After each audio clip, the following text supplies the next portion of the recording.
예, 같이 누가복음 9장을 보겠습니다.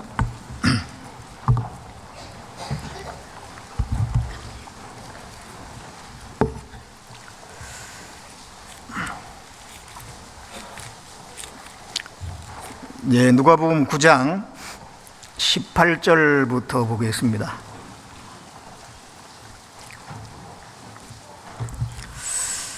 예, 누가복음 9장 18절부터 23절까지입니다. 제가 읽겠습니다. 예수께서 따로 기도하실 때에 제자들이 주와 함께 있더니 물어 가라사대 무리가 나를 누구라고 하느냐 대답하여 가로되 세례 요한이라 하고 더러는 엘리야라 더러는 옛 선지자 중 하나가 살아났다 하나이다. 예수께서 이르시되 너희는 나를 누구라 하느냐 베드로가 대답하여 가로되 하나님의 그리스도시니이다 하니 경계하사 이 말을 아무에게도 이르지 말라 명하시고 가라사대 인자가 많은 고난을 받고 장로들과 대제사장들과 서기관들에게 버림받아 죽임을 당하고 제3일에 살아나야 하리라 하시고 또 무리에게 이르시되 아무든지 나를 따라오려거든 자기를 부인하고 날마다 제 십자가를 지고 나를 좇을 것이니라. 예, 거기까지입니다. 예, 제가 전주교회 오랜만에 뵙게 됐습니다. 2019년에 주일 설교를 왔더라고요. 한 7년. 참 이 7년이라는 세월은 긴 세월이기도 한데 또 금방 지나가는 것 같습니다. 참 이 시간이 너무너무 빨리 지나간다는 것을 다들 느낄 겁니다. 주님 앞에 갈 날도 그만큼 금방금방 다가오고 있습니다. 이 시간에 본문 말씀을 중심으로 해서 한번 상고하는 그런 시간을 가져보려고 합니다. 이 본문의 내용은 예수님께서 제자들에게 사람들이 나를 누구라고 하느냐 물으시고 그 다음에 또 너희는 나를 누구라고 하느냐 그랬을 때 베드로가 주는 그리스도시요 살아계신 하나님의 아들이시니이다. 그렇게 신앙 고백을 하게 됩니다.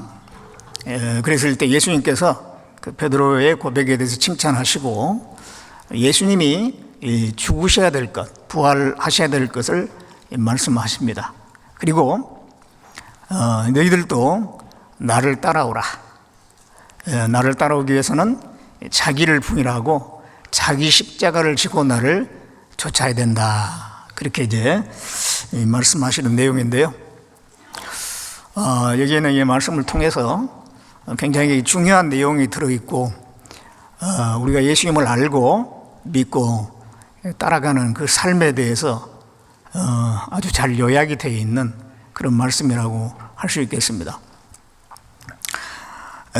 예수님 여기 보면 무리가 나를 누구라고 하느냐 그랬는데 예수님을 누구로 아는가 이거 참 중요한 문제죠. 예수님을 누구로 아느냐 여부에 따라서 자신의 영원한 운명이 달라지게 되어 있습니다. 예수님을 사람으로 아는지 아니면 하나님으로 아는지 자기하고 무슨 상관이 있는지 자신을 위해서 무슨 일을 했는지 그런 것들을 아는 여부에 의해서 그 사람의 영원한 운명이 달라집니다. 굉장히 중요한 문제죠. 근데 많은 사람들이 예수님에 대해서 잘 알지 못하거나 아예 모르는 경우가 많이 있어요. 감사한 것은 우리는 참으로 성경을 통해서 예수님을 정확히 알고 또 그 예수님을 따라가는 그런 삶을 살고 있다고 하는 가장 올바른 지식과 그 올바른 코스를 따라서 살고 있다고 하는 것이 너무도 참 감사한 일이잖아요. 그래서 예수님께서 이렇게 말씀을 하시죠. 19절에 보면 18절에 예수께서 따로 기도하실 때에 제자들이 주와 함께 있더니 물어 가라사대 무리가 나를 누구라고 하느냐. 무리가 나를 누구라고 하느냐. 먼저 사람들이 나를 어떻게 얘기를 하느냐라고 하는 겁니다. 이 세상 사람들은 예수님을 잘 모르죠. 안다고 할지라도 정확하게 알지 못하는 경우가 많이 있어요. 그리고 예수님에 대해서 전혀 이렇게 모르는 사람이 너무 많아요.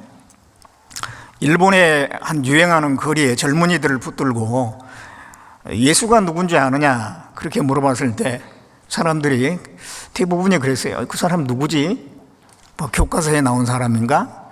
뭐 좋은 일 한 사람인가? 전혀 몰라요.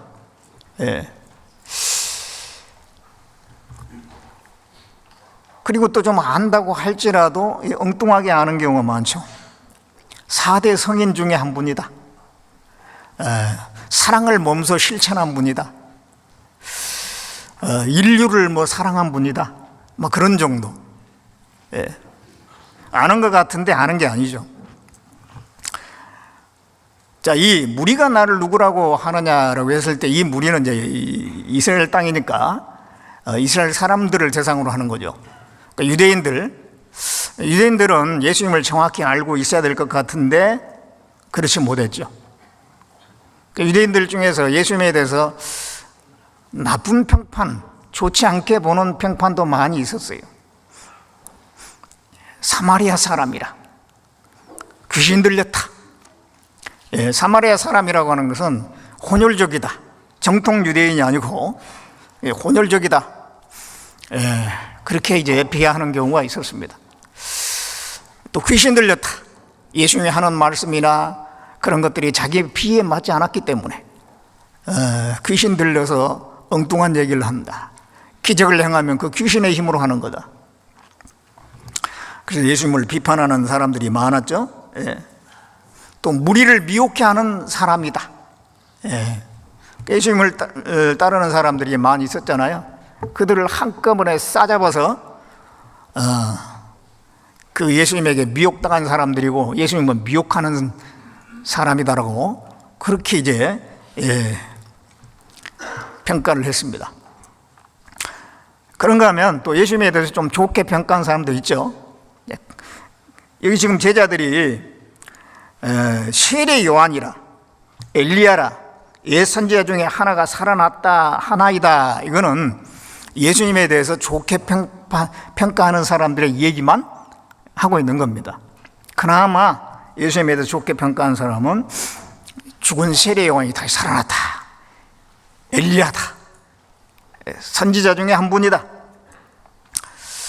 니고데모가 예수님을 이제 밤중에 찾아왔잖아요.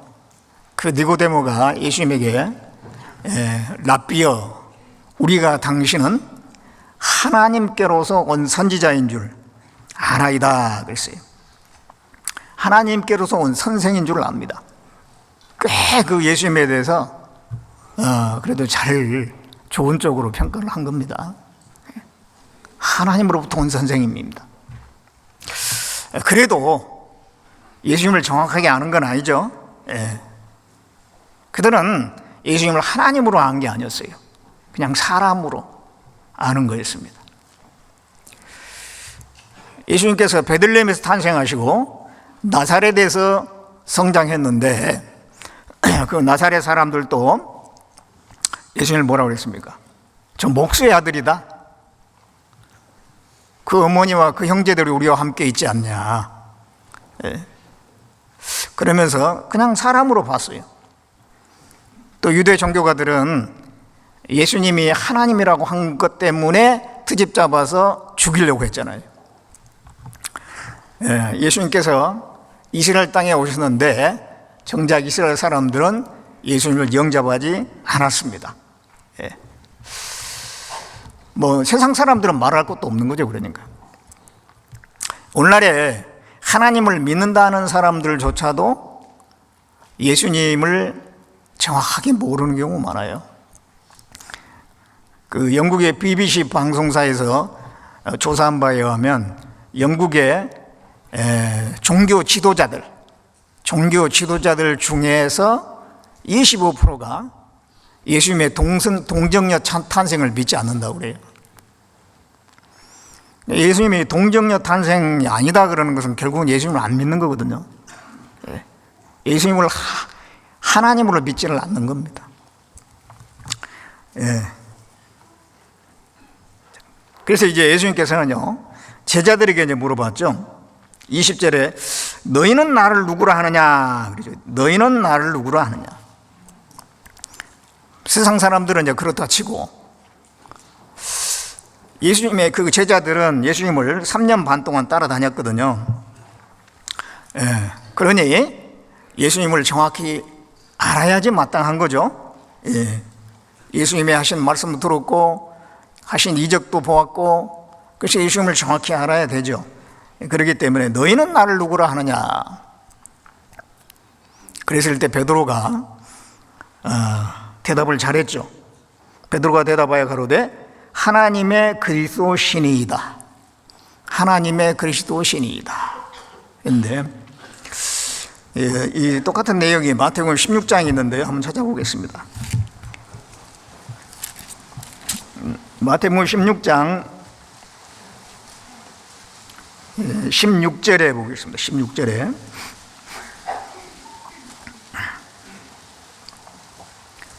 시몬 베드로가 대답하여 가로되 주는 그리스도시요 살아계신 하나님의 아들이시니이다. 예수께서 대답하여 가라사대 바요나 시몬아 내가 복이 있도다. 이를 내게 알게 한 이는 혈육이 아니요 하늘에 계신 내 아버지시니이다. 베드로가 대답을 아주 잘했죠. 주는 그리스도시요 살아계신 하나님의 아들이시니이다. 근데 이게 베드로의 지식이 아니에요. 이를 알게 한 것은 혈육이 아니라 하늘에 계신 내 아버지이다. 그 아버지 하나님께서 베드로에게 그걸 알게 해 주신 거다 그 말이죠. 그러니까 베드로가 고백한 이것은 진실입니다. 사실입니다. 하나님이 알려주셔서 말한 거니까요. 자, 이게 먼저 하나님의 아들이시니이다. 그런데 하나님의 아들이시다라고 하는 것은 하나님이라는 뜻이죠. 예수님이 하나님이신 것을 고백하고 있습니다. 하나님의 아들인데 왜 하나님이냐? 그런데 삼위 하나님이 계시죠. 성부, 아버지 하나님, 성자, 아들 하나님, 그리고 성령 하나님. 삼위 하나님인데 본질은 하나입니다. 그런데 세 위격으로 존재하셔요. 이게 성부 하나님도 하나님이고, 성자 하나님도 하나님이고, 성령 하나님도 하나님이시죠. 다 하나님이시죠. 그래서 하나님의 아들이시니이다라고 하는 것은 하나님이시다 그런 뜻이에요. 하나님. 예수님은 하나님이시죠. 하나님. 성경에 증거하고 있습니다. 이사야 9장 6절에 보면 이는 한 아기가 우리에게 낳고 한 아들을 우리에게 주신 바 되었는데 전능하신 하나님이라 그랬습니다. 이 세상에 태어난 아기가 얼마나 많습니까? 여러분들도 다 아기로 태어난 적이 있죠? 수많은 아기가 태어났는데 그 중에 특별한 분이 한 분 계시는데 전능하신 하나님이다. 하나님이 아기로 태어나는 일이 있을 거다. 그렇게 말씀했는데 그렇게 말씀하신 이후에 700년 있다가 예수님이 오셨어요. 그 예수님이 바로 아기로 태어났는데 전능하신 하나님이라는 거예요. 빌립보서 2장 6절에도 그는 근본 하나님의 본체시나 하나님과 동등됨을 취할 것으로 여기지 아니하시고 자기를 비어 종의 형체를 가져 사람의 모양이 되셨다 그랬어요. 예수님은 하나님이십니다. 하나님이십니다. 그 요한 1서에도 그 말씀하고 있죠. 요한 1서 5장 20절에도 보면 그 예수님은 그는 하나님이시다 그렇게도 말씀하고 있어요. 예수님이 그 하나님이시라고 하는 것은 예수님이 하신 일이 증거합니다. 예수님이 하신 일, 죽은 자를 살리셨잖아요. 죽은 나사로를 살렸습니다. 나인생의 과부의 아들을 살렸습니다. 회당장 야이로의 그 딸을 살렸어요. 죽은 자를 살리는 것은, 그 생명을 주관하는 것은 하나님뿐이에요. 대제 생명의 원천이 하나님께 있다 그래서, 생명의 원천도 하나님이고 죽이기도 하고 살리기도 할 수 있는 분이 하나님이십니다. 그 생명은 오직 하나님께만 속한 거고 하나님께만 들어져야 되고 하나님께만, 하나님의 주관 속에 있는 거잖아요. 그래서 그 죽은 자를 살렸다 그러는 것은 예수님이 하나님이라는 뜻입니다. 물로 포도주를 순식간에 만드셨잖아요. 물하고 포도주는 전혀 다른 개념인데 화학 그 기호도 다르잖아요. 그런데 그 말을 만드셨어요. 창조주시니까, 창조주시니까. 물 위를 걸었다든가 아니면 부활하신 거, 죽은 자 가운데 부활하심으로 말미암아 하나님의 아들로 인정됐다 그랬어요. 이 부활하신 것이 하나님이라는 증거입니다. 예수님이 하신 일이 하나님이라는 걸 증거하고요. 또 예수님이 하신 말씀을 보면은 나와 아버지는 하나니라 그랬어요. 나와 아버지는 하나니라. 나를 본 자는 아버지를 보았다. 그런 말씀을 통해서 예수님이 하나님이라는 것을 나타내시는 거예요. 그래서 여기에 살아계신 하나님의 아들이시니이다. 그리고 그 앞에 주는 그리스도시오. 그래서 주는 그리스도시오. 예수님은 그리스도시오, 그리스도. 그리스도라고 하는 건 구세주라고 하는 거죠. 인간을 구원하기 위해서 오신 바로 그분. 그리스도라고 하는 것은 기름 부음을 받은 자다, 그런 뜻인데요.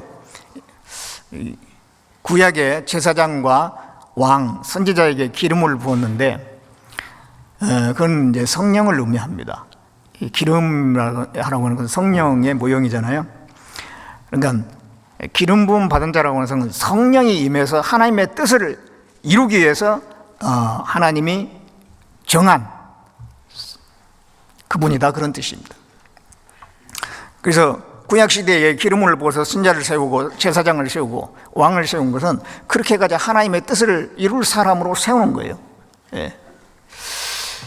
그런데 그것을 다 이루기 위해서 참된 모습으로 오신 분이 예수님이시잖아요. 예수님은 선지자 역할도 하시고 대제사장의 역할도 하시고 나중에 만왕의 왕으로 오십니다. 그것을 위해서 이 땅에 태어나게 하셨고 성령으로 말미암아 하나님의 역사를 이루게 하신 겁니다. 그런데 그 구세주가 되기 위해서는 죽으셔야 돼요. 죽으셔야 돼요. 죽으시고 부활하셔야지 진정한 구세주가 되는 겁니다. 그래서 누가복음 9장 다시 보면요, 누가복음 9장 20절에 예수께서 이르시되 너희는 나를 누구라 하느냐? 베드로가 대답하여 가로되 하나님의 그리스도시니이다 하니 경계하사 이 말을 아무에게도 이르지 말라 명하시고 가라사대 인자가 많은 고난을 받고 장로들과 대제사장들과 서기관들에게 버림받아 죽임을 당하고 제3일에 살아나야 하리라 하시고, 그 신앙 고백대로 예수님이 그리스도시라면은 진정한 그리스도가 되기 위해서 그 그리스도의 사역을 완성하기 위해서는 죽으시고 부활하셔야 돼요. 그래서 바로 이어서 이 말씀을 하셨습니다. 예수님이 죽으시지 않고 부활하시지 않는다면 예수님이 공생의 기간 동안 했던 그 많은 가르쳤던 말씀은 허공을 치는 그냥 소리에 불과한 거예요. 의미가 없어요.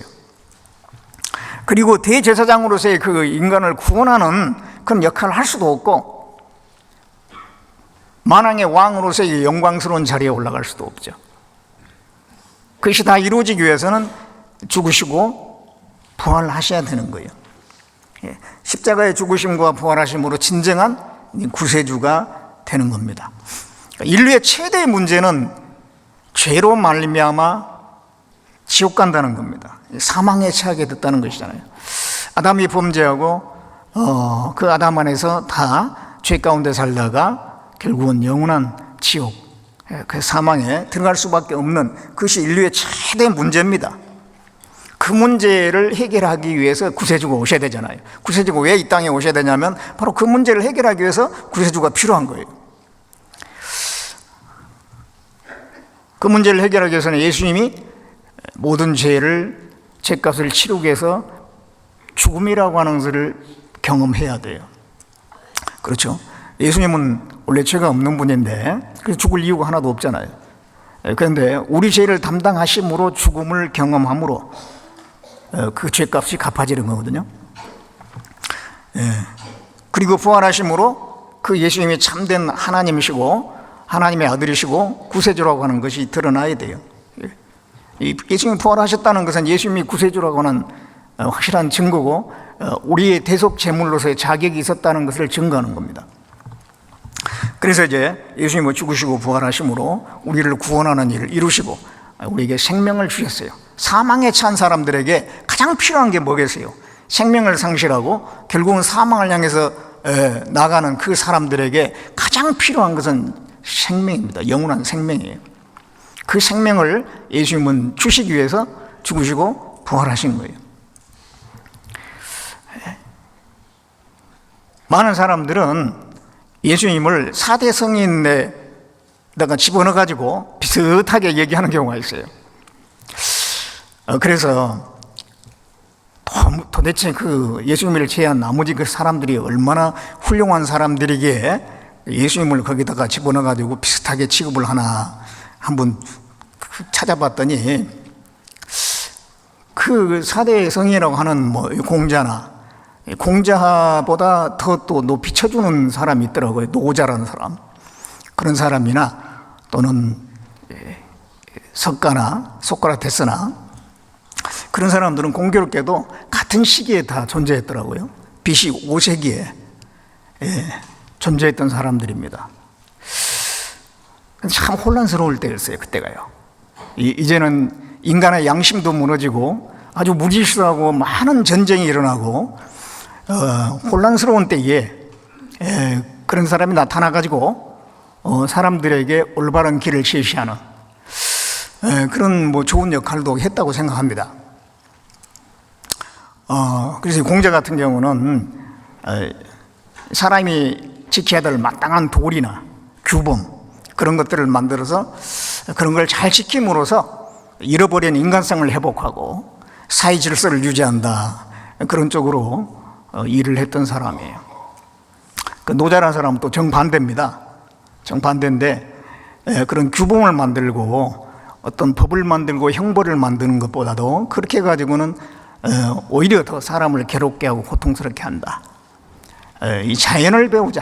자연으로 돌아가자. 자연으로 돌아가면 다시 인간성이 회복되고 평화롭고 이상적인 세계가 이루어진다. 그런 것들을 얘기를 했습니다. 석가는 인생에게 있는 그 고통, 어떻게 하면 그 고통을 해결할까? 그 고통은 집착에서부터 생기는 거다. 집착을 버려라. 마음을 비워라. 그런 쪽으로 가르쳤죠. 그리고 8가지 바른 도를 꾸준히 행함으로써 어떤 경지에 도달할 수 있다. 그리고 이제 소크라테스는 자기 성찰을 얘기했더라고요. 끊임없이 자기를 성찰해야 된다. 소크라테스가 했던 그 유명한 말 알잖아요. 네 자신을 알라. 그게 자기 성찰 좀 하라 이 말이에요. 자기 자신을 들여다보고 반성을 하라. 그래서 그 소크라테스는 자기 자신을 너무 성찰을 잘했던 것 같아요. 그래가지고 그런 얘기를 했죠. 내가 한 가지 아는 것은 나는 아무것도 알지 못한다는 것이다. 그렇게 자기의 연약함을 부족함을 고백했다고 그래요. 어쨌든 그런 사람들이 참 그 혼란 시대에 양심이 무너지고 질서도 무너지고 정말 그런 시대에 나타나서 사람들에게 어떤 희미한 빛과 같은 역할 그런 역할을 했다고 생각합니다. 그렇지만은 그건 희미한 빛에 불과하지 인간의 근본적인 문제를 해결해 주는 건 아니에요. 죄 가운데 그 사망에 처한 그 사람에게 진정한 문제 해결은 생명을 주는 거거든요. 그러나 그들은 생명을 줄 수는 없었죠. 그러나 예수님은 생명을 주시기 위해서 오신 분이잖아요. 나는 하늘에서 내려온 산떡이니 이 떡을 먹는 자는 영생하리라 그랬어요. 나는 세상의 빛이니 나를 따르는 자는 어둠에 다니지 아니하고 생명의 빛을 얻으리라. 정말 이 사람들은 죄 가운데서 앞이 안 보이는 혼란 속에 살거든요. 그들에게 빛이 필요했어요. 예수님이 진정한 빛이고, 지옥 가는 사람의 생명이 필요했는데 예수님이 진정한 생명인 거죠. 그 예수님만이 진정한 인생의 답인 거죠. 요한복음 14장을 보겠습니다.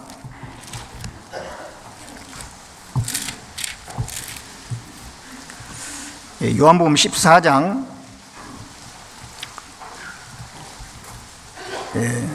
6절에 보겠습니다. 6절에 같이 읽어보겠습니다. 예수께서 가라사대 내가 곧 길이요 진리요 생명이니 나로 말미암지 않고는 아버지께로 올 자가 없느니라. 예, 내가 곧 길이요 진리요 생명이다. 근데 예수님이 길이라 그랬습니다. 길. 사람이 범죄한 이후로 길을 찾지 못합니다. 어디로 가야 되는지, 나는 어디서 와서 어디로 가는지 그걸 모르잖아요. 살고는 있는데 어디서 와서 어디로 가는지를 몰라요. 또 어디로 가야 될지도 몰라요. 예. 그래서 옛성현들도 그 길을 찾았잖아요. 그러니까 공자가 말하기를 아침에 도를 깨달으면 저녁에 죽어도 좋다. 아침에 도를 깨달으면, 그 도라는 게 길이잖아요. 저녁에 죽어도 좋다. 그러면서 그 도를 찾았는데 찾았는지 모르겠어요. 그리고 또 노자란 사람은 도라고 하는 것은 우주 만물의 기원이고 우주 만물이 존재케 하는 원리다. 나름대로 그런 깊은 생각 속에서 그런 답을 얻은 것 같아요. 그렇지만은 그 도가 뭔지는 몰라요. 예. 그래서 그러한 도를 찾기 위해서 애를 쓰고 노력을 많이 했을 겁니다. 그런데 예수님은 자신이 도라고 말씀하고 있어요. 길이라고 말씀하고 있어요. 그리고 또 예수님이 진리라고 말씀하고 있잖아요. 진리. 이 세상에는 거짓된 것이 너무 많고 정말 이게 너무도 거짓된 게 많습니다. 이 사람들은 그런 가운데서 그래도 뭐가 옳은 건가 그걸 위해서요 책도 많이 읽어보죠. 책 속에는 뭔가 진리가 있지 않을까. 또 유명한 사람이 어떤 얘기를 하면은 거기에 무슨 진리가 있지 않을까. 그래서 뭐 인기 강사들이 있잖아요. TV에 자주 출연하는 강사들, 그런 사람들이 인기가 있고 그런 것들을 그리고 좀 유명한 사람들에게 질문도 하고 답을 얻어보려고 하고 그러게 하기도 합니다. 예. 대학에 진리가 있는가? 예. 뭐 대학을 진리의 전당이다 그러는데 대학에 진리가 있을까요? 예. 오로지 성경만이 진리입니다. 그렇죠? 성경 외에 진리가 없어요. 유일한 진리가 성경입니다. 성경. 성경에서 증거하는 예수 그리스도가 진리죠. 참되신 분이에요.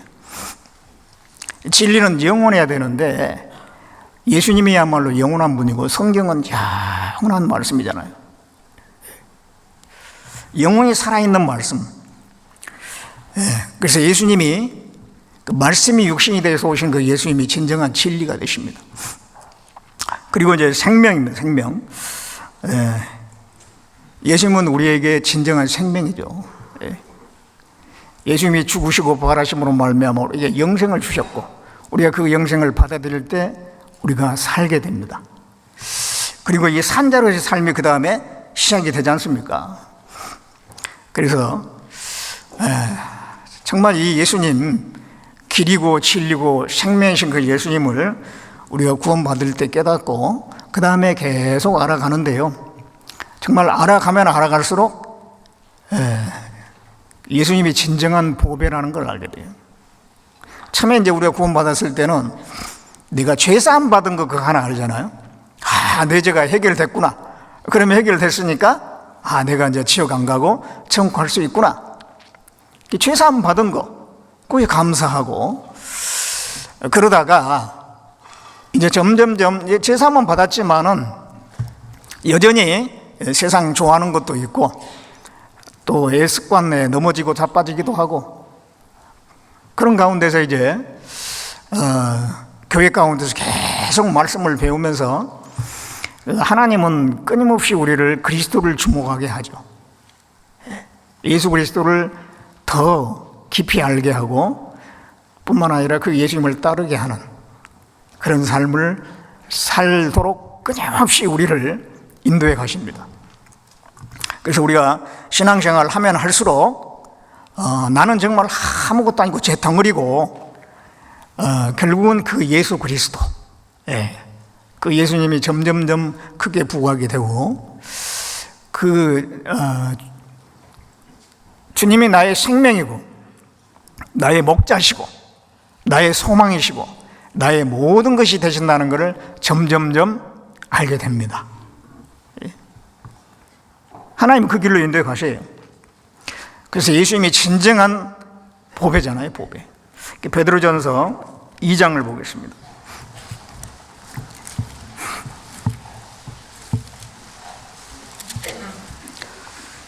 베드로전서 2장 4절 보겠습니다.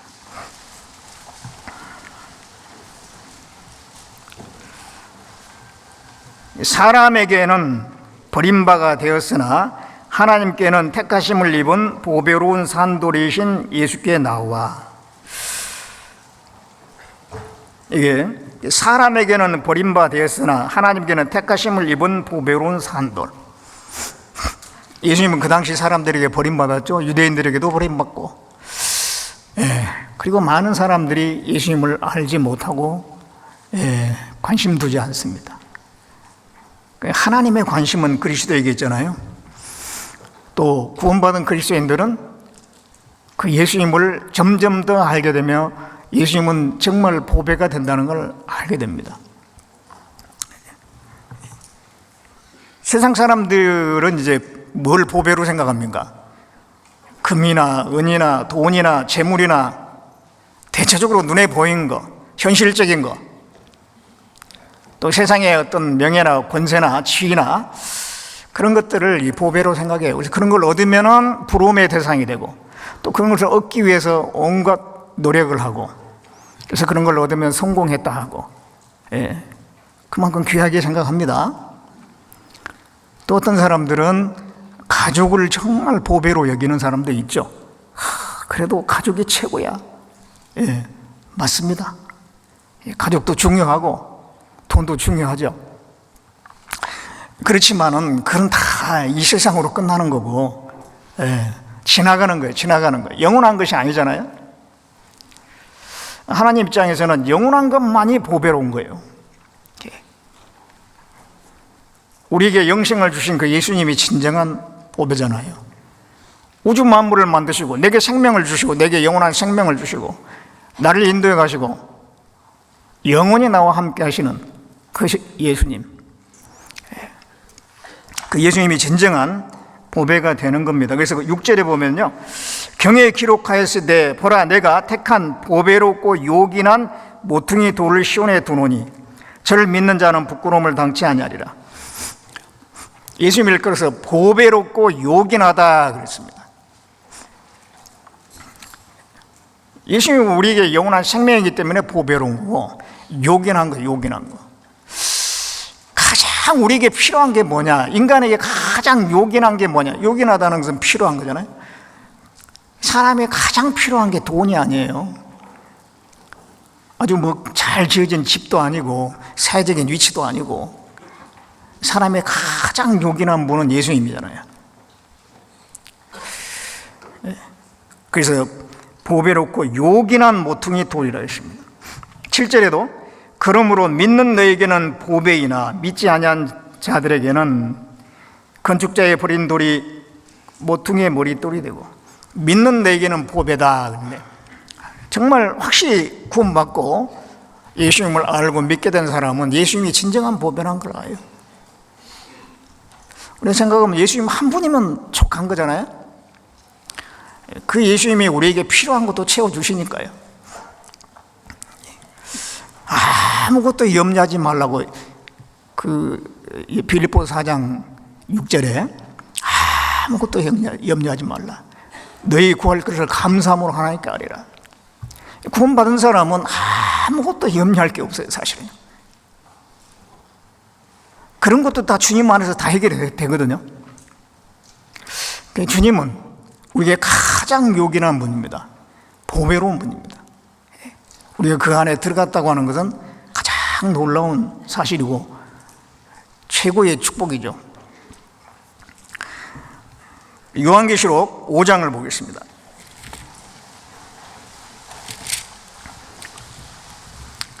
요한계시록 5장 11절에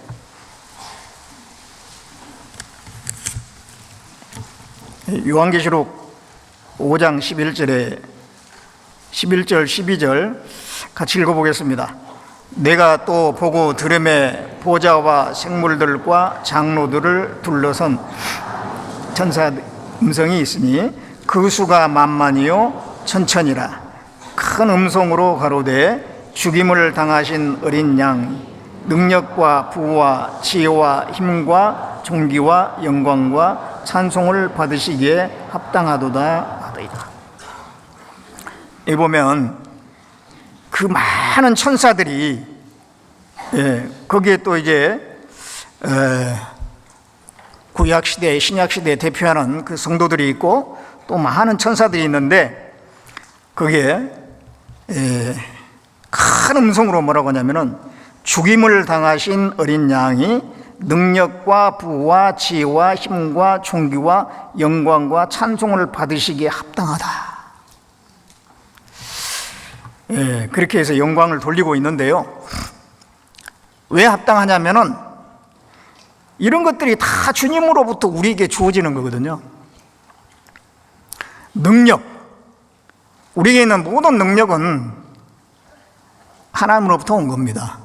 각양 좋은 은사와 온전한 선물이 다 위로부터 빛들의 아버지께로서 내려온다 그랬어요.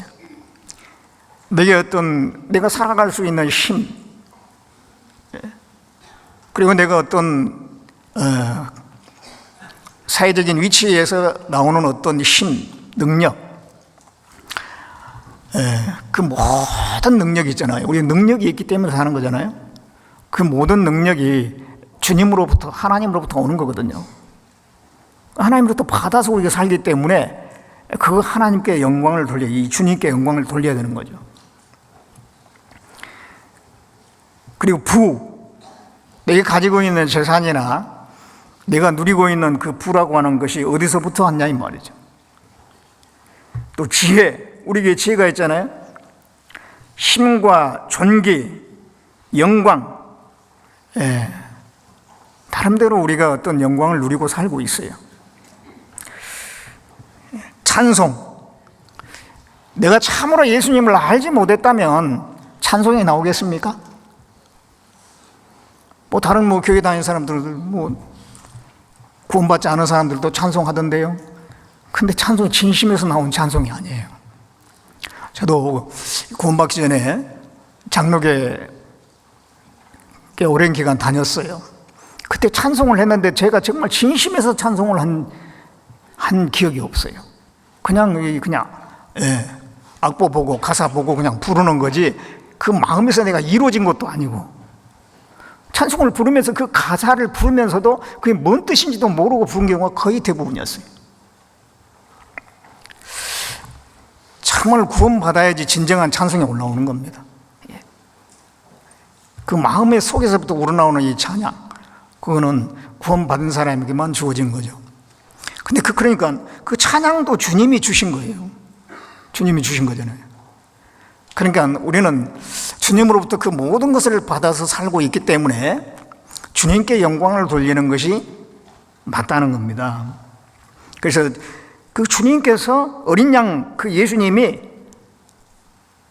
이런 영광을 받은 것이 합당하다. 그렇습니다. 그래서 우리가 구원받고 주님을 점점 알아갈수록 이 세상 어떤 것과 비교할 수가 없죠.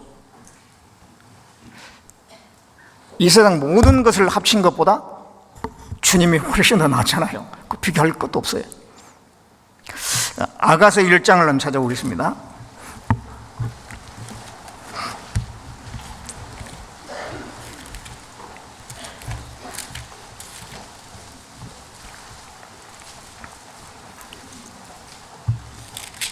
네, 아가서 1장 2절에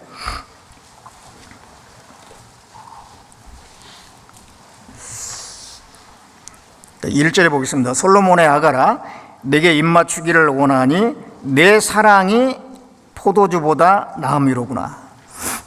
내 사랑이 포도주보다 낫다 그랬는데, 솔로몬은 주님의 모형이잖아요. 그 주님의 사랑이 포도주는 마음을 기쁘게 하는 거다. 세상에 사람의 마음을 기쁘게 하는 것들이 많이 있어요. 그런데 그거보다 훨씬 낫다는 거예요. 주님의 사랑이. 세상의 모든 즐거움, 사람을 기쁘게 하는 그런 것들은 연속성이 없어요. 그렇죠? 그래서 내가 소유하는, 또 내가 경험하는 그 순간은 좋은 것 같은데 시간 지나면 시들해져요. 다. 이 연속성이 없거든요. 그런데 주님의 사랑은, 우리가 구원받고 지금 10년, 20년, 30년, 40년 그 이상 되신 분도 계실 거예요. 시간 지나면 그 사랑이 식어지던가요? 점점 더 커지죠. 점점 더 그 의미가 깊어집니다. 정말 그 주님의 사랑 안에 있으면, 나와 정말 함께 하신 주님을 느낀다면 우리가 그 안에 계속 있고 싶잖아요. 이 베드로, 야고보, 요한이 이제 그 변화산상에서 그 예수님을 봤잖아요. 예수님께서 갑자기 이제 변화되셨습니다. 그래서 모세와 엘리야와 함께 나타나셨죠. 그랬을 때 베드로가 그렇게 얘기했습니다. 우리가 여기 있는 것이 좋사오니 초막셋을 지어서 하나는 주님을 위해서, 하나는 모세를 위해서, 하나는 엘리야를 위해서 했으면 좋겠습니다. 그래서 내려가지 말고 거기서 계속 있었으면 좋겠다 그랬거든요. 우리가 그 하나님의 어떤 임재, 성경을 통해서 그 하나님의 은혜와 사랑, 그 하나님의 임재를 느낀다면 그 순간은 계속 됐으면 좋겠다 그런 생각이 들죠. 우리가 여기 있는 것이 좋사오니, 주님과 계속 함께하고자 하는 그 마음이 있는 거예요.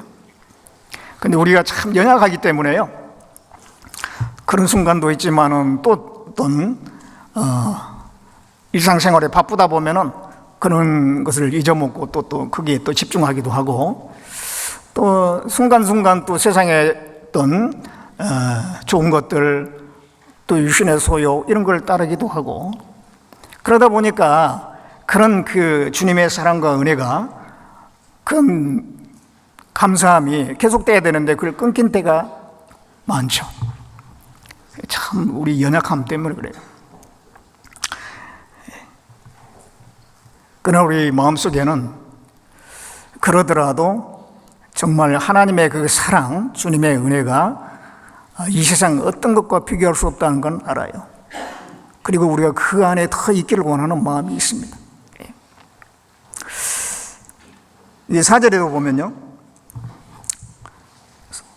왕이 나를 침궁으로 이끌어 들이시니 너는 나를 인도하라. 우리가 너를 따라 달려가리라. 우리가 너를 인하여 기뻐하며 즐거워하리니 내 사랑이 포도주에 진함이라. 너를 인하여 기뻐하며 즐거워하니 내 사랑이 포도주에 진함이라. 주님을 기뻐하고 주님을 즐거워할 수 있는 사람이 가장 행복한 사람이에요. 다윗이 그 언약궤가 이제 다윗성으로 그 제사장들이 이제 매어가지고 올라오잖아요. 그럴 때 너무 기뻐가지고 막 옷을 벗어 제끼고 춤을 췄습니다. 그 언약궤 앞에서 춤추는 다윗, 저는 그걸 생각할 때마다 참 진짜 행복한 모습이다. 예, 우리가 주님 앞에 늘 그런 모습이라면 얼마나 좋겠어요. 여호와를 기뻐하는 것이 너의 힘이다 그랬어요. 여호와를 기뻐하라, 내 마음의 소원을 이루어 주시리라. 하나님으로 인해서 기뻐할 수 있다면, 주님을 위해서 우리 항상 기뻐할 수 있다면 부러울 것이 뭐가 있겠어요? 근심 염려가 뭐가 있겠습니까? 그 사람이 가장 행복한 사람이에요. 가장 행복한. 우리가 천국에 가면 주님과 함께 늘 기뻐한다고 성경이 말씀하고 있죠. 주의 앞에는 기쁨이 충만하고 주의 우편에는 영원한 즐거움이 있나이다. 하나님 우리에게 기쁨을 주시길 원하거든요. 그래서 하나님으로 즐거워하고 기뻐한다면 이 세상 것은 아무것도 아닌 거예요. 그래서 내 사랑이 포도주에서 진함이라. 정말 하나님을 기뻐하고 주님으로 즐거워하고 기뻐할 수 있다면 이 세상 것은 아무것도 아닙니다. 실제 이 세상 것에 점점 깊숙이 들어가 보더라도요, 별거 아니란 걸 결국은 그 결론이 별거 아니라는 거, 그거 발견해요.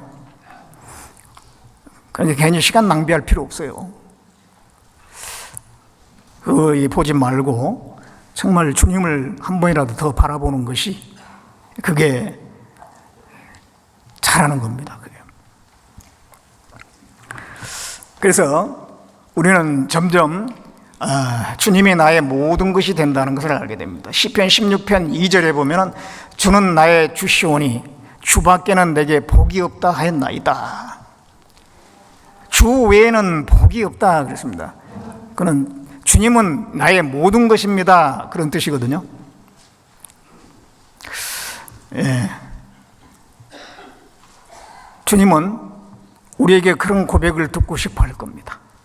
이 다윗이 그렇게 고백을 했는데 우리 모든 성도들이 그런 고백을 하길 원하실 겁니다. 그리고 우리가 신앙생활 하면 결국은 결론이 그거예요. 주님 외에 내게 아무것도 없는 거예요. 주님이 나의 모든 것이 됩니다. 그렇게 고백하게 되죠. 자, 그런 이제 주님,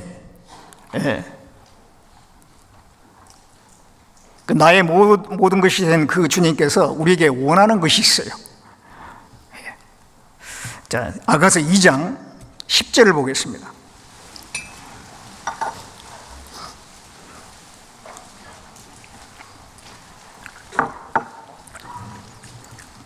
예, 10절을 같이 읽어보겠습니다. 나의 사랑하는 자가 내게 말하여 이르기를 나의 사랑 나의 어여쁜 자야 일어나서 함께 가자. 예. 나의 사랑하는 자가 내게, 나의 사랑하는 자 주님이시거든요. 예수님께서 우리에게 얘기를 하십니다. 뭐라고 하냐면은 일어나서 함께 가자라고 하셔요. 우리 주님께서 우리에게 요구하시는 게 있어요. 그게 뭐냐면은 함께 가는 걸 원하세요. 어디로 간다는 얘기일까요? 주님이 가셨던 그 길을 너도 가라, 그 말입니다. 그런데 그 길에 내가 함께 해줄 거다. 함께 해줄 테니까 주님이 가셨던 그 길을 너도 가라. 그걸 얘기 말씀하신 거예요. 예. 주님께서는, 우리를 구원하신 주님께서는 우리가 주님이 가셨던 그 길을 가기를 원하셔요. 누가복음 9장을 다시 봅니다.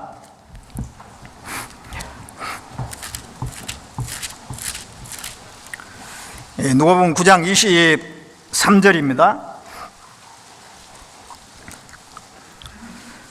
또 무리에게 이르시되 아무든지 나를 따라 오려거든 자기를 부인하고 날마다 제 십자가를 지고 나를 좇을 것이니라.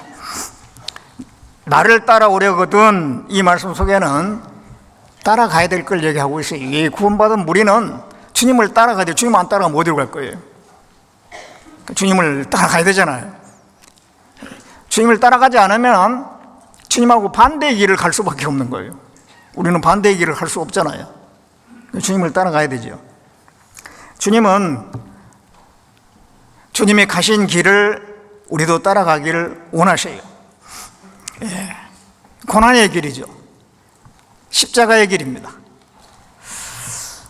우리가 그 십자가를 지고 주님을 따라가기를 원하셔요. 그래서 자기를 부인하고 날마다 제 십자가를 지고 나를 쫓을 것이라. 주님을 따라가는데 두 가지를 말씀하고 있죠. 자기를 부인해야 된다. 그리고 또 하나는 자기 십자가를 지고, 그 십자가를 지고 주님이 가신 길을 따라가야 된다. 그 두 가지를 말씀하고 있죠. 그래서 우리가 구원받으면 우리가 주님을 따라가는 것은 필연적인 겁니다. 그거는 뭐 할 수도 있고 안 할 수도 있고 그런 게 아니에요. 안 하면은 반대길로 가는 거예요. 그러니까 우리가 주님을 따라가야 돼요. 따라가기 위해서 첫째는 자기 부인. 이 뭐냐면은 이 주님을 따라가는 데 있어서 이거 방해거리가 있거든요. 그게 뭐냐면 내 속에 있는 자아라고 하는 거예요. 육신, 죄의 속성, 세상을 좋아하는 마음, 또 게으른 거, 자기 마음대로 하고 싶은 거, 자유롭게 그냥 살고 싶은 거, 이런 게 내 안에 있거든요. 그래서 그게 자기 부인이 안 되면 주님을 따라가는 게 안 돼요. 그래서 이제 이 자기 부인이 먼저 돼야지 십자가를 지고 주님을 따라갈 수가 있는데요. 예수님께서도 이제 십자가에 못 박히기 바로 전날 겟세마네 동산에서 기도하셨잖아요. 그때 참 이게 자기 부인이 있었어요. 내 뜻대로 마옵시고 아버지 뜻대로 되기를 원하나이다. 3번이나 그 기도를 하시고, 그게 자기 부인이에요. 자기 부인. 이 십자가를 지고 그 이제 구원 사역을 하는 일을 완성을 해야 되는데, 그러나 육신에는 고통이 있고 또 그 하나님과 항상 함께 했는데 거기서 이제 죄를 담당하심으로 성부 하나님과 성자 하나님 그 사이에 이제 이격이 생기는 거거든요. 이격이. 그런 고통. 그래서 이게 그걸 싫어하는 마음도 있는 겁니다. 그걸 이제 부인하는 것이 과정이 바로 겟세마네 동산에서의 기도입니다. 그래서 자기를 부인하고 결국 하나님의 뜻을 이루기 위해서 자기를 부인하고 그 길을 가셨습니다. 이 바울도 갈라디아서 2장 20절에 보면 내가 그리스도와 함께 십자가에 못 박혔나니 그런데 이제는 내가 산 것이 아니오 내 안에 그리스도께서 사신 것이라. 내 안에 그리스도가 사는 삶, 그거는 뭐냐면 나도 분명히 있지만은 그리스도께 온전히 굴복된 삶이라는 겁니다. 내가 없어진 게 아니죠. 내가 있는데 그리스도께 온전히 굴복된 삶을 살아야 되는데, 그러기 전에 내가 그리스도와 함께 십자가에 못 박혔나니 그랬어요. 그것이 자기 부인이거든요. 자기 좋아하는 거, 자기 하고 싶은 거, 이거는 십자가에 이미 못 박혔다. 이제는 하나님의 뜻만 있다. 그 하나님의 뜻을 이루는 삶을 살기 위해서는 자기 부인이 먼저 돼야 되는 거예요. 그래서 우리 속에 욕망이라는 게 있잖아요. 하고 싶은 게 있거든요. 육체적인 욕구, 또 세상에서 뭐 출세하고 싶은 거, 또 내가 어느 정도 삶을 영위하기 위해서 갖고 싶은 것도 있고, 여러 가지 여기 속에서 올라오는 게 있어요. 탐욕. 그런 것을 이렇게 부인하지 않으면은 주님을 따라가는 것에 주저하게 됩니다. 또 내 감정이라는 것도 있어요. 인정적인 거, 이런 거 막 올라오는 이런 것도 부인해야 돼요. 갈라디아서 5장 24절에 보면 그리스도 예수의 사람은 육체와 함께 정과 욕심을 십자가에 못 박았다 그랬잖아요. 근데 이 감정이라는 게 자꾸 올라오거든요.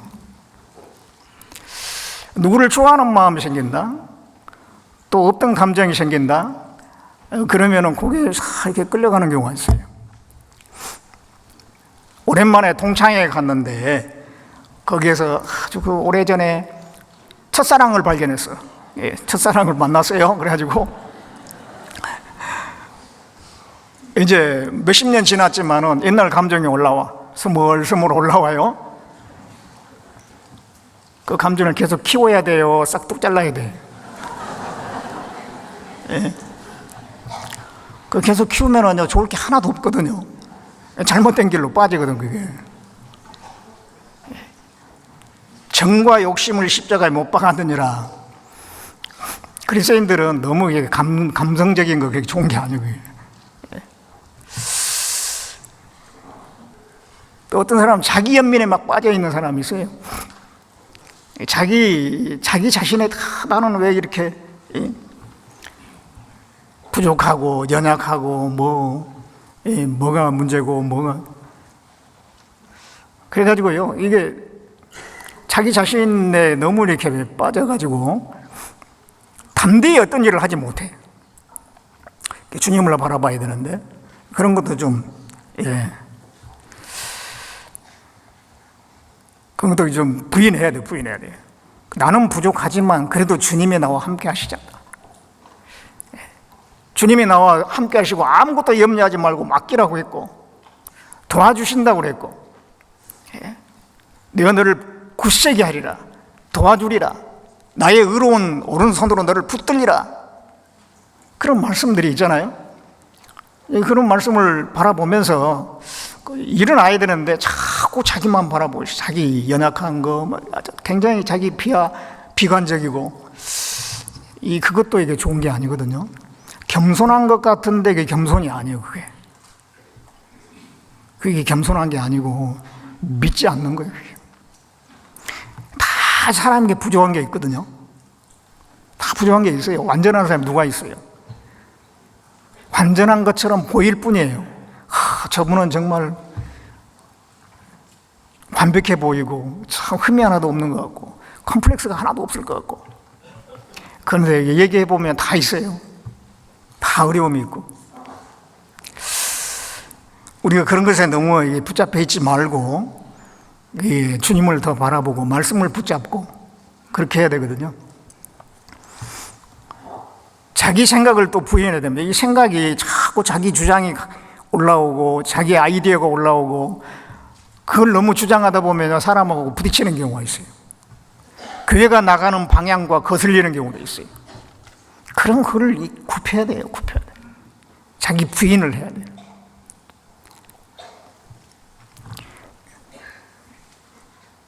또 자기 영광을 구하고자 하는 마음이 올라올 때가 있어요. 사람은 누가 나를 칭찬하면 싫어할 사람 아무도 없어요. 다 좋아해요. 칭찬받기를 좋아하고 칭찬받고 싶어하고 자기가 인정받고 싶고 뭔가 드러나기를 바라는 그런 마음이 다 있거든요.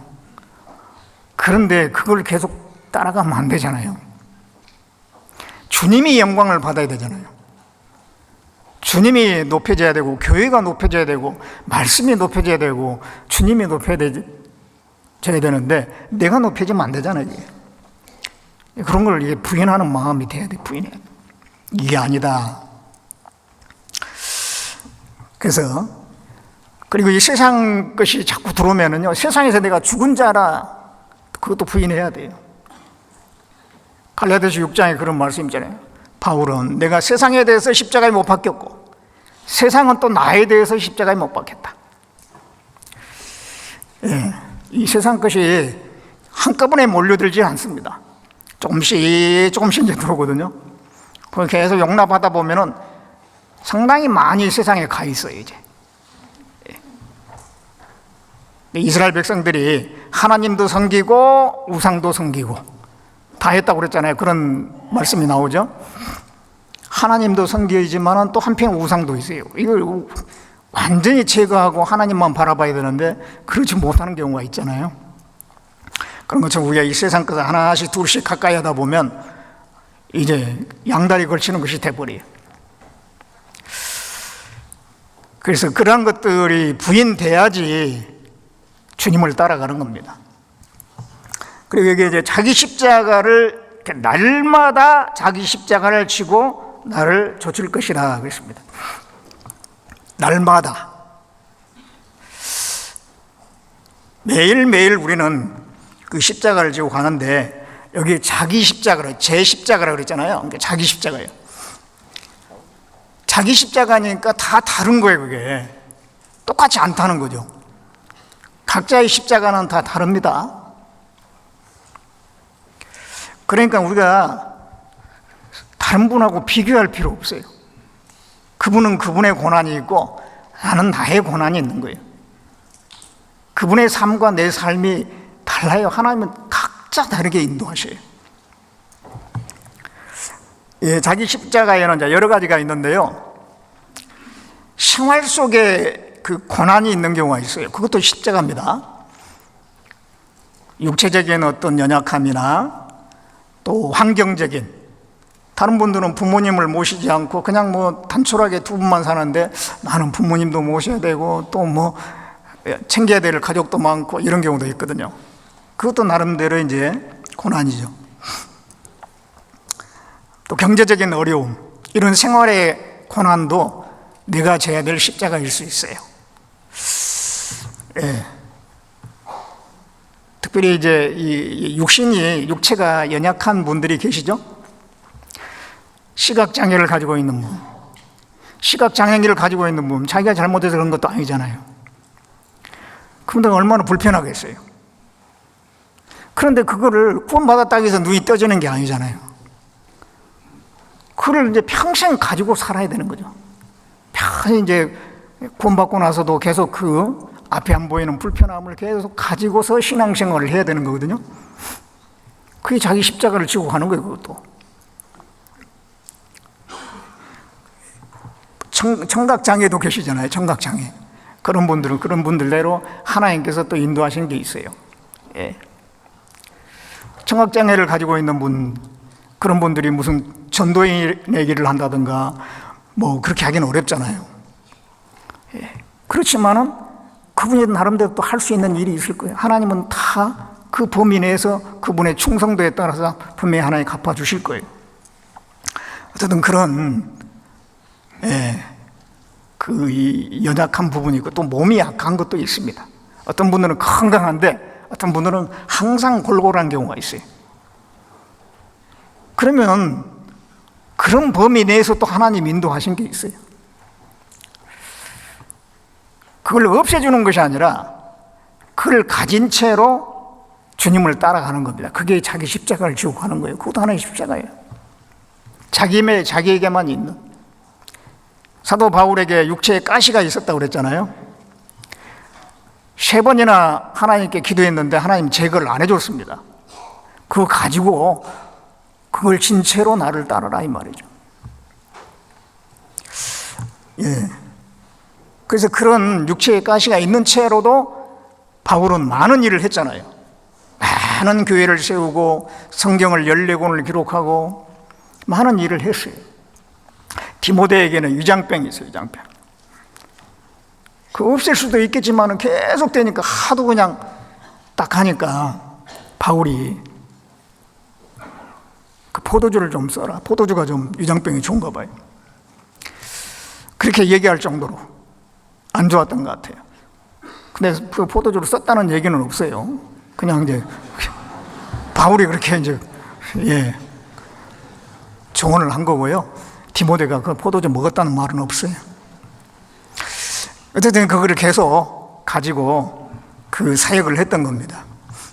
환희 크로스비라는 분이 있는데 그분은 이제 맹인이에요. 그런데 그 찬송시를 많이 지었잖아요. 8,500곡 정도를 지었답니다.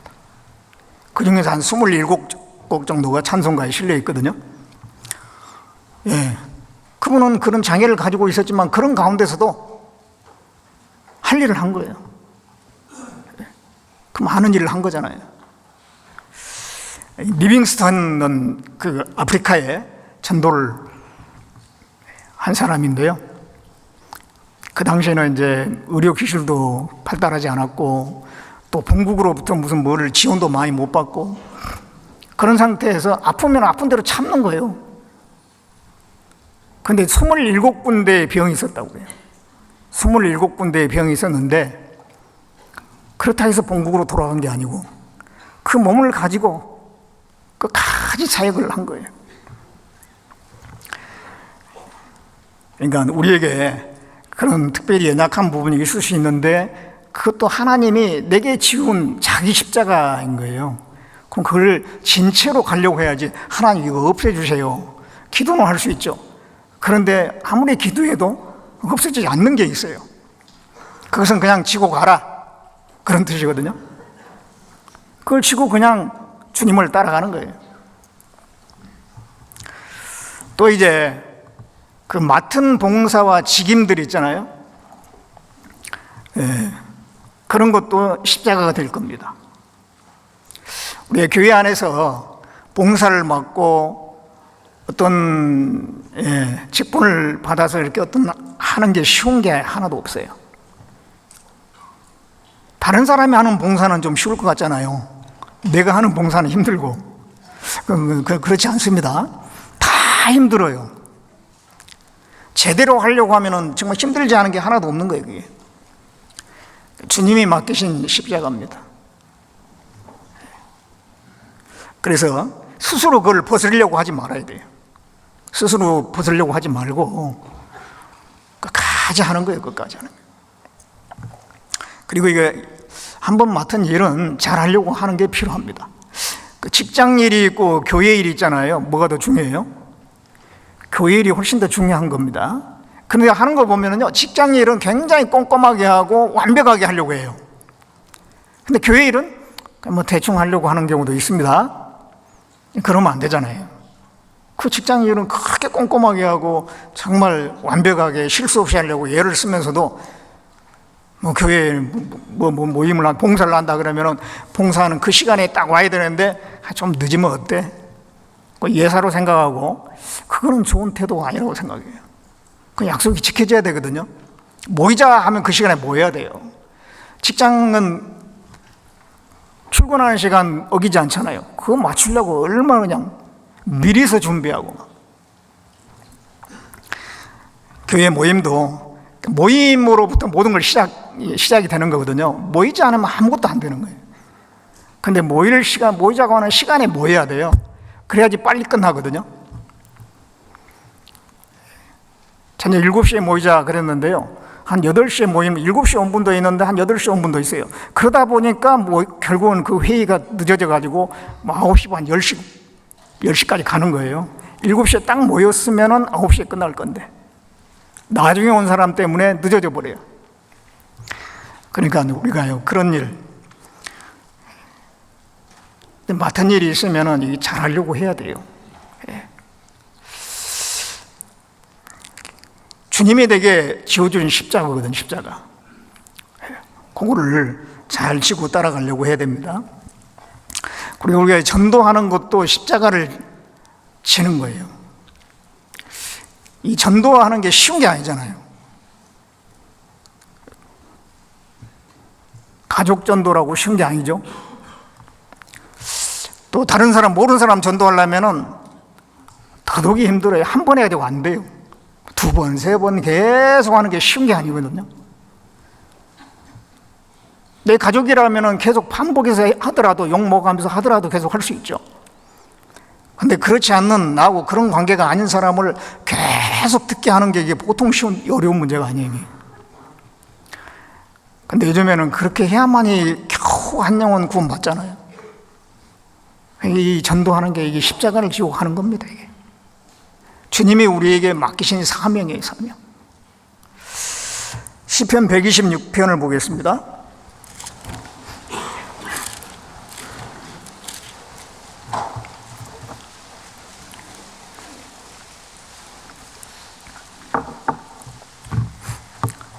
네, 5절, 6절 같이 읽어보겠습니다. 눈물을 흘리며 씨를 뿌리는 자는 기쁨으로 거두리로다. 울며 씨를 뿌리러 나가는 자는 정령 기쁨으로 그 단을 가지고 돌아오리로다. 이 씨를 뿌린다라고 하는 것은 단지 그냥 이 농사를 짓는 걸 얘기하려고 여기 기록해 놓은 게 아니죠. 씨는 말씀이라고 그랬기 때문에 이 말씀을 또 밭은 사람의 마음이 밭이라고 했기 때문에 사람 마음에다가 그 말씀을 뿌리는 걸 얘기해요. 그래서 이제 전도하는 걸 얘기하는데 눈물을 흘리며 씨를 뿌린다. 그런데 왜 전도를 하는데 눈물을 흘릴까요? 그걸 잘 받아주면 얼마나 좋아요. 근데 받아주지 않기 때문에 하는 거예요. 그러니까 답답해서 눈물을 흘리고, 그 영혼이 불쌍해서 눈물을 흘리고, 그리고 핍박을 하니까 그 받는 핍박을 인해서 또 눈물을 흘리기도 하고. 이 전도하는 게 그 사람들을 좋으라고 하는 건데도 그 사람들은 그걸 반대하고 무관심해하고 받아들이지 않으니, 그러니까 좀 힘든 거죠. 그게. 그런데 눈물을 흘리며 씨를 뿌렸을 때는 기쁨으로 거두게 됩니다. 울며 씨를 뿌리러 나간 자는 정녕 기쁨으로 단을 가지고 돌아옵니다. 나중에 한 영혼 구원받을 때 그 기쁨은 평생 가지 않습니까? 하나님께서도 기뻐하시고 교회의 형제 자매들도 기뻐하고 전도하는 본인 당사자는 뭐 말할 것도 없죠. 그 기쁨은 이제 평생 가는 거예요. 평생. 내가 누구를 전도해서 어떤 구원받고 그분이 교회 가운데 잘 있다 그러면 그거 생각할 때마다 내가 정말 잘했구나. 그 기쁨이 평생 가잖아요. 평생. 그래서 그러나 이 전도는 고난입니다. 그래서 이 디모데후서 1장 8절에도 복음과 함께 고난을 받으라 그랬어요. 복음과 고난은 함께 가는 겁니다. 그냥 뭐 쉽게 노래 부르면서 전도되는 그런 경우는 없어요. 반드시 고난과 함께 복음이 전해지는 거예요. 다윗이 그 양을 지키다가 사자나 곰이 와서 양을 물어가요. 그 양을 뺏어오기 위해서 가서 그냥 사자하고 싸우는데, 곰하고 싸우는데 쉬웠겠어요? 자기도 상처를 입기도 하고 옷도 찢어지고 다치기도 하고 그랬겠죠. 그러면서 그 양을 뺏어오는 거예요.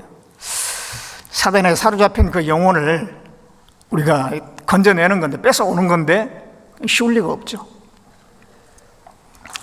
그래서 우리가 이 복음을 전하는 일을 위해서 많은 고난을 받죠. 하나님 우리에게 맡기신 십자가입니다. 그런 모두에게 맡기신 십자가이거든요. 날마다 그 십자가를 지고 우리는 따라가는 겁니다. 생활 속에 있는 여러 가지 고난들, 또 교회 안에서 맡겨진 여러 가지 일들, 또 복음을 전하는 과정에서 있는 여러 가지 어려운 일들, 그 주님이 내게 맡기신 짐이에요. 십자가예요, 십자가. 그걸 지고 주님을 따라가는 거예요. 주님을 따라간다고 하는 것은 고난받으신 주님을 따라가는 거예요. 예수님의 그 33년의 생애는, 그중에 특히 공생의 기간은 고난에서 고난으로 점철된 시간들입니다. 예수님을 따라간다는 것은 결국은 고난의 길을 가는 거예요. 그리고 나중에 영광에 이르는 겁니다. 예수님이 고난 통과한 뒤에 영광에 들어갔잖아요. 그래서 우리는 고난의 주님을 따라가다가 결국은 영광에 이르는 것, 그게 우리가 주님을 따라가는 길이에요. 고난 후의 영광입니다. 자, 마태복음 16장을 보겠습니다.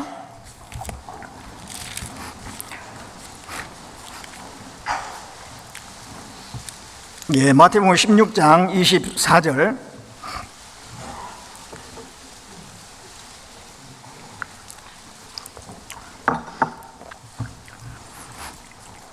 이에 예수께서 제자들에게 이르시되 아무든지 나를 따라오려거든 자기를 부인하고 자기 십자가를 지고 나를 좇을 것이니라. 이 누가복음 9장에 있는 말씀과 같은 말씀입니다. 네, 자기를 부인하고 자기 십자가를 지고 주님을 좇으라 그랬습니다. 그러면서 25절에 누구든지 제 목숨을 구원코자 하면 잃을 것이요 누구든지 나를 위하여 제 목숨을 잃으면 찾으리라. 목숨을 구원코자 하면, 이거는 좀 편하게 살려고 하면 그런 얘기죠. 우리가 구원받고 나서 주님을 따라가는데도 이게 좀 편안하게 살려고 하는 거예요. 자기 몸살이면서 편안하게 살려고 하면 잃게 될 것이다. 누구든지 나를 위하여 제 목숨을 잃으면, 죽을 각오로 살면 얻게 될 거다. 자, 우리가 신앙생활을 할 때요, 우리가 이 육신이 있기 때문에 편안하게 살고자 하는 마음이 있어요. 그런데 이게 편한 길을 가면 반드시 침체를 하게 돼 있어요. 그 철로 역정이라고 하는 책에 그런 내용이 나오잖아요. 이 크리스찬이 쭉 길을 가는데요, 갑자기 길이 나뉘어져요. 그래서 하나 그 길을 보니까 굉장히 험한 길이요, 좁고 험한 길이고, 한 길은 아주 넓고 평평한 길이에요. 어떤 길로 갈까 하다가 아이고 좁고 험한 길 가려면 힘드니까 평평한 길로 가자. 이 평평한 길로 접어들죠. 그래가지고 누구를 만나냐면 절망이라고 하는 거인을 만나요. 거인에게 잡혀가지고 그 성에 갇히게 되는데, 그 성의 이름이 의혹이라고 하는 성이에요. 절망이라고 하는 거인에게 잡혀가지고 의혹이라고 하는 성에 들어가가지고 거기서 감옥살이를 하게 되거든요. 자, 편한 길을 가다가 그렇게 된 거예요. 편한 길을 가다가. 우리가 신앙생활을 편하게 하려고 자꾸 하다 보면요, 반드시 침체되게 돼 있어요. 이 마음에 믿음이 생긴 게 아니라 점점 이제 의문투성이가 되는 겁니다, 나중에는. 그래서 이 고난의 길을 가려고 할 때 나중에 얻게 되는 것이 있어요. 편한 길을 가면은 잃어버린다는 거, 잃어버려요. 그리고 그 뒤에 보면은요, 26절에 사람이 만일 온 천하를 얻고도 제 목숨을 잃으면 무엇이 유익하리요? 사람이 무엇을 주고 제 목숨을 바꾸겠느냐? 이 사람이 온 천하를 얻고도 제 목숨을 잃은 경우가 있죠. 세상 사람들 보세요. 이 세상에서 뭘 좀 더 얻어보려고 온통 관심이 거기에 있어. 그러느라고 자기 영혼은 잃어져 버리는 거예요. 진짜 중요한 걸 잃어버려요. 예. 뿐만 아니라 구원받은 사람도 그럴 수 있거든요. 이게 온천을 얻고도 제 목숨을 잃으면 무엇이 유익하리요? 그랬는데, 구원받은 사람이 이 세상 것을 자꾸 얻으려고 하면은 목숨은 아니지만은 뭘 잃게 되냐면은 상과 영광을 잃게 되죠. 세상 것은 많이 얻을지 몰라요. 세상에서는 떵떵거리고 그럴 줄 몰라요. 그러나 결국은 그것 때문에 하나님께 드려지는 시간이 너무도 작은 것이 되고, 거의 하나님 앞에 가면은 상과 영광이 없을 수도 있잖아요. 그게 무슨 의미가 있겠냐 이 말이에요. 우리는 뭐가 더 중요한지 그걸 알아야 되거든요. 정말 이 상과 영광을 얻으려면 주님이 가는 길을 따라가야 돼요. 예수님은 앞에 있는 즐거움을 위하여 십자가를 참으사 부끄러움을 개의치 아니하시더니 하나님 보좌 우편에 앉으셨느니라 그랬어요. 주님의 가시는 길을 따라가려면 이 고난을 받다가 영광에 들어가는 겁니다. 그래서 이제 자기를 부인하고 자기 십자가를 지고 나를 좇을 것이다 그렇게 말씀하시고 27절에 이렇게 말씀하고 있어요. 27절에 인자가 아버지의 영광으로 그 천사들과 함께 오리니 그때에 각 사람의 행한 대로 갚으리라. 정말 자기를 부인하고 자기 십자가를 지고 주님을 계속 이제 따라가면 그 결과는 뭐냐면은 27절이에요. 각 사람의 행한 대로 갚아주신다는 거예요. 영광을 주신다는 겁니다. 그게 주님이 가신 길입니다. 그래서 우리도 그 길을 가야 되는 거예요. 너희는 나를 누구라 하느냐? 그렇게 물었는데 우리는 예수님을 정확히 압니다. 구원받고 예수님을 정확히 알아요. 그 다음에 예수님을 안 사람에게 예수님이 하시는 말씀은 자기를 부인하고 자기 십자가를 지고 나를 따르라 이렇게 말씀하셔요. 우리는 주님을 알았습니다. 주님이 내게 어떤 분이라는 걸 우리는 점점 더 알아가고 있어요. 우리가 해야 될 일은 자기를 부인하고 자기 십자가를 지고 주님을 따라가는 거예요. 그리고 그 끝에는 상과 영광이 있는 겁니다. 우리 주님께서는 그 길을 오라고 말씀하셔요. 우리가 행여 그 길을 하나님이 정해주신 그 정로를 벗어나서 딴짓하고 있으면 분명히 하나님이 징계하실 거예요. 그렇게 해서 다시 그 길로 가라고 하시는 거예요. 목자는 양의 곁길로 가면 자꾸 막대기로 때려가지고 그 무리에 합류하라고 그러잖아요. 그 양들이 가야 될 길이 있는 거예요. 그 길로 목자가 인도하듯이 주님께서는 지금도 우리를 인도해 가십니다. 그래서 정말 자기를 부인하고 자기 십자가를 지고 끝까지 주님을 따르고 그 다음에 영광을 얻기까지 하나님은 부단하게 우리를 인도해 가셔요. 우리는 끝까지 그 길을 가야 되겠습니다. 기도하겠습니다.